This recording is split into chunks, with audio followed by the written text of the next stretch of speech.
And now to the Republic of Benin, where a strike that's affected the education and health sectors for nearly 4 months have been suspended. The last 3 unions called off the strike on Monday, though some others had suspended theirs a month ago. Yes, Jerry, and the end of these strikes has left a bitter taste for workers. The strike, which lasted nearly 4 months, like you said, was precisely about a law that prohibited the right to strike for certain civil servants, and the protests ended without any demands being met. Today, the unions hope that negotiations with the government will resume. The Secretary General of the Trade Union Confederation of Benin Workers, CSTB, is with us now, Paul Ese-Iko. Thank you very much for joining us. He joins us from the phone from Cotonou, Benin Republic. Paul, a month ago, the withdrawal of 3 unions seemed a serious blow to your protest, to your movement. But last Monday, the last 3 unions, including yours, continued the strike, including yours, which continued the strike earlier, now have suspended theirs. You gave up, didn't you?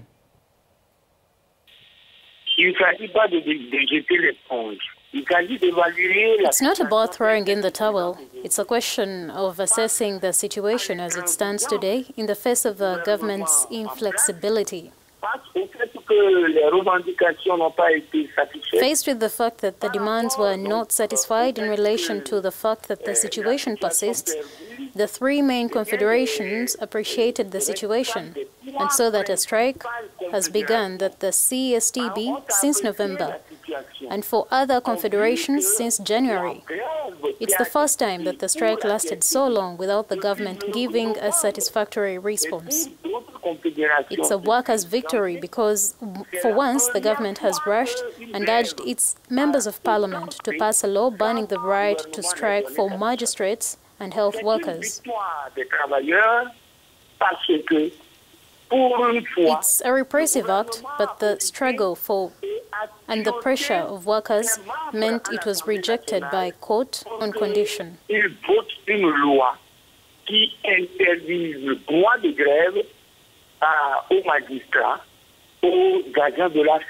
But the essential demands are not being settled, and that makes us postpone.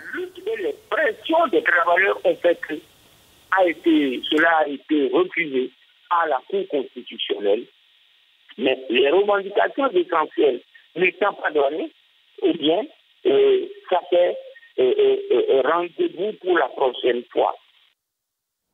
Paul, are you talking about a workers' victory when your demands have not been met? How is your suspension of the strike a failure of a government that has not lost its ground or shifted its position?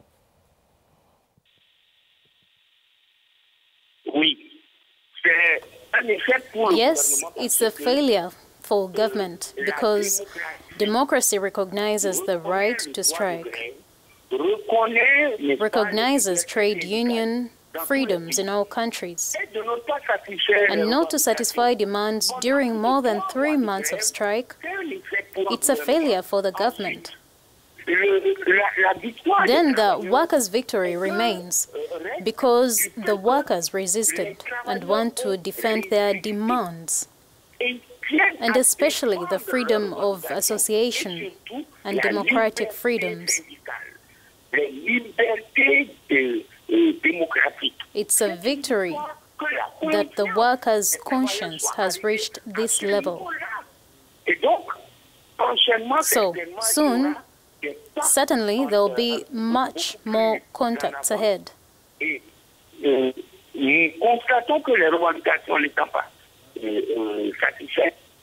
We note that the demands are not being satisfied, the workers are disappointed, but remain united on their victory, because it's the first time they saw themselves united to go to this assault.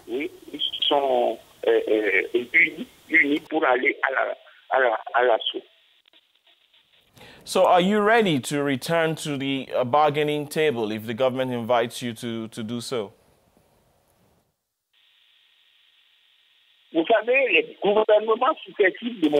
As you know, successive governments in my country have this attitude of not really negotiating and not really getting along with the workers. Workers want negotiations. They are open. So it all depends on the government of the day. If it agrees, it continues negotiations. It convenes for them. The structures exist. There is the Central Government Negotiation Commission, which has been set up since the Edem government, and which is a structure for negotiation and social dialogue.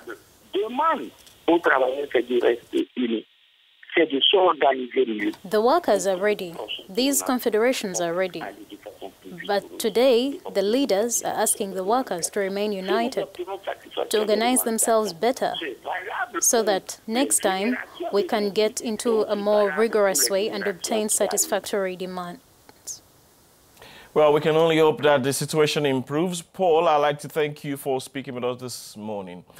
Paul Ese-Iko, Secretary General of the Trade Union Confederation of Benin Workers, CSTB. Many thanks indeed. This is the Morning Call right here on African News. Don't forget, you can watch this broadcast in English and in French if you are on the CanalSat network. That is, all you need to do is to use the blue button on your remote control to change the settings. We urge you to also share your stories with us. Tweet at us at African News in English, again at African News in English, and at African News FR in French. Still ahead on the program, is taxi driving becoming more open to women in Africa? We take you to Ouagadougou, Burkina Faso's capital, to meet with Biba, the first and only woman taxi driver in the city. Plus more from the world of business and sports when we return after the break. Stay with us.